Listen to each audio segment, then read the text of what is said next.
বলেছি সেটা হচ্ছে খুব শিগগিরই একটা কেলেঙ্কারি উদ্ঘাটিত হতে পারে। যদি তা হয় তাহলে আমাদের শুধু 72 কেন 144 ঘন্টার বন্ধ রাখতে হতে পারে। সেটাই।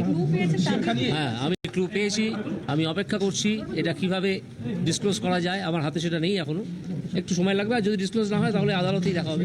সেটা কি শিক্ষা সংক্রান্ত? না, শিক্ষা সংক্রান্ত নয়। মানে আরো একটা দুর্নীতি ভোটের আগে ফাঁস হবে আপনি বলছেন, ইঙ্গিত দিচ্ছেন। দুর্নীতিটা হয়ে আছে,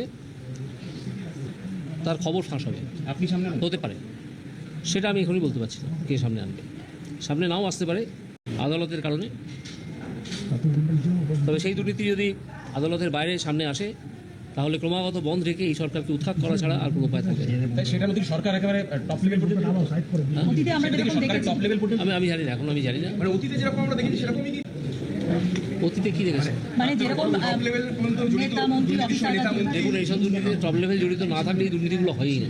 আমার ব্যক্তিগত অভিমত যে এই সরকারকে আর একদিনও থাকতে দেওয়া উচিত নয়, কিন্তু যদিও আইনগতভাবে তারা রয়ে যাচ্ছে, তবে আমি আশা করি কিছু কেলেঙ্কারি এর মধ্যেই ফাঁস হবে